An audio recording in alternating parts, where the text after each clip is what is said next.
Good morning to everybody. Ladies and gentlemen, that's my big pleasure and honor to join this great event. And thank you for the Canadian Club and all of the team for having us all today and having this important discussion. As we are today gathering tomorrow, there will be a year anniversary when Ukraine liberated city Bucha, which is just very close to Kyiv, like 20 kilometers of Kyiv. And the horrific images of war crimes that Russia has been committed throughout all the world.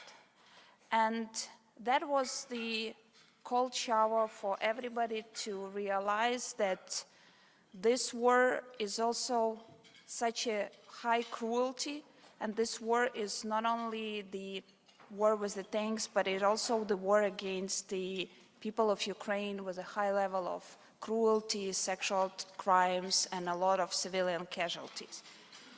But on another note, it was also a clear evidence about the Ukraine's resistance. And when the war started on February 24th, there were a lot of people, a lot of officials that thought that Kyiv will fall down in a few days, in a few weeks. But when we all together, Ukrainians, and with this big support of unity of inside our European countries, inside all of the North Atlantic Council, but far beyond these borders and the organization, joined with the support of Ukraine and also with all my beloved Ukrainian people and men and women on the front line who stepped in to fight the war and to fight for our country. We have been able for this year to liberate all the territories around Kyiv. We have liberated the territory of Kharkiv region and Kherson region. That was a big remark for everybody that Ukraine is not only able to hold the line, but also Ukraine is able to go counteroffensive and liberate our country.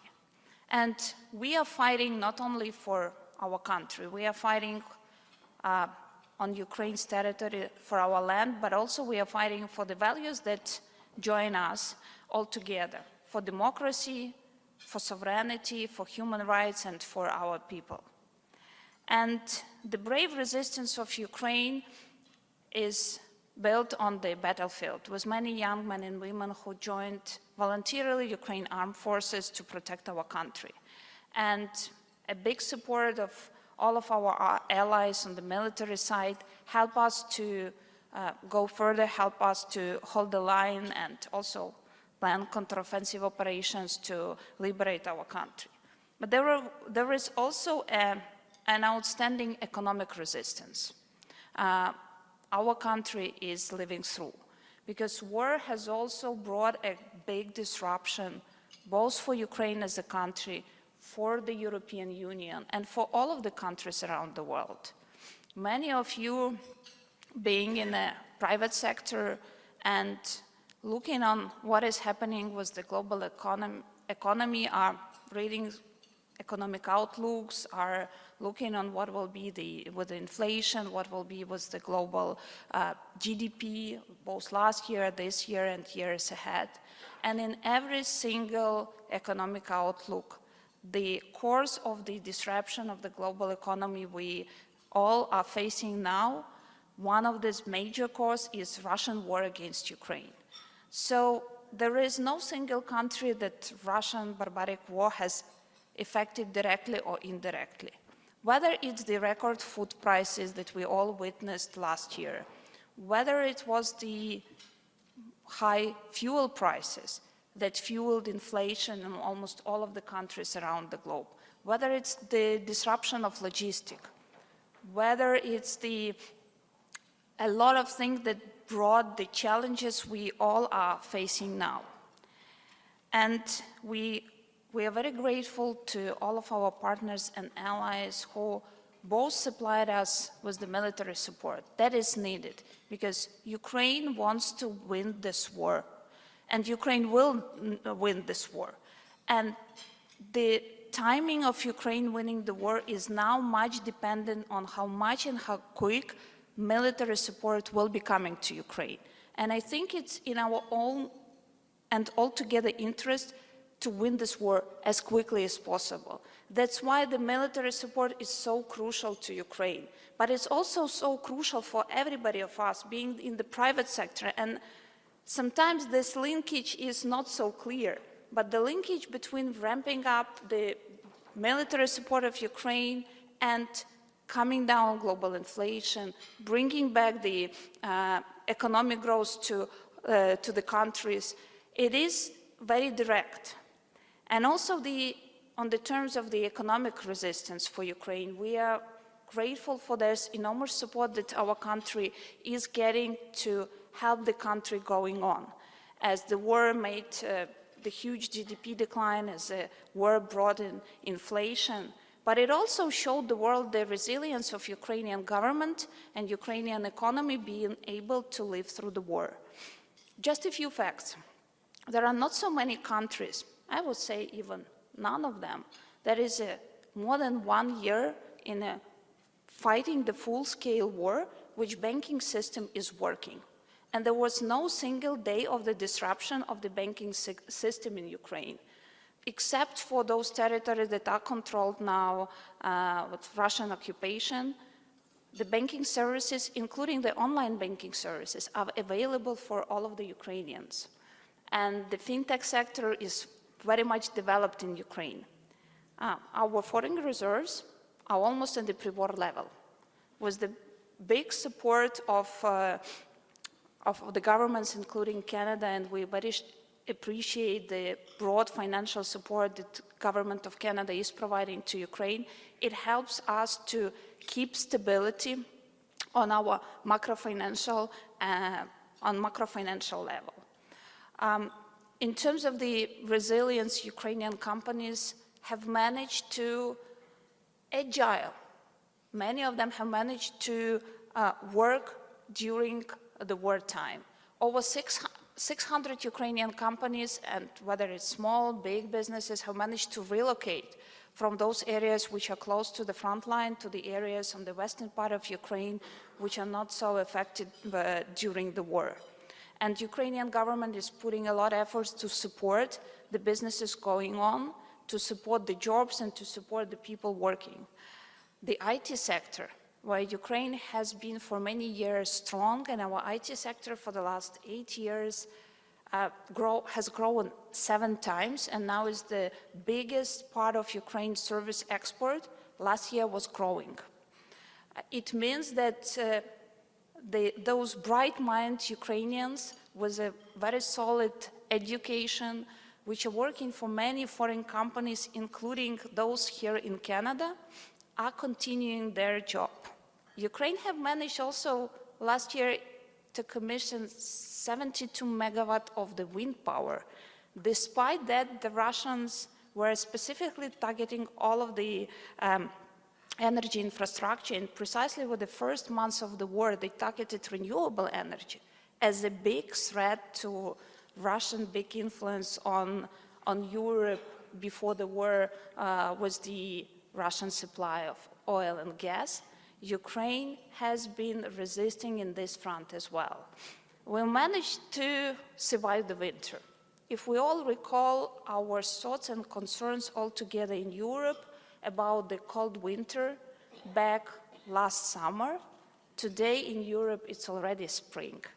And we managed to make a significant shift altogether, with declining the dependence on Russian fossil fuel, depriving Russia from their revenue flow to fuel the war, from their export of oil and gas. But also, what is also important, we speed up green transition, which means now it's more than ever important to invest, and Europe made a big decision of the big funds to be committed for the green transition as a result of the barbaric Russian war.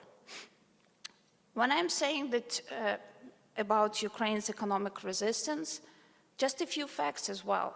McDonald's is increasing the number of their restaurants in Ukraine during the war.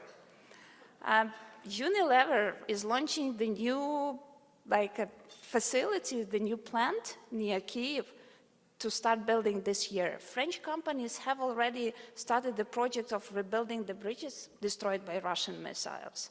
So the country is rebuilding now. Both Ukrainians and both the Ukrainian business, who is the first optimist and believer into Ukraine's victory and the need of the rebuilding, they stepped in and start to investing on all of the damages that was caused, but also the building new facilities. And the foreign companies who for years have been present in Ukraine, they started the same path. And the rebuilding of Ukraine will be massive. And we just published, I think last week, the big research we've done together with the World Bank about the damage that the war brought to Ukraine. The total cost of the damage exceeds $400 billion. It means that after the end of the war, there will be a massive need of capital investments to rebuild Ukraine.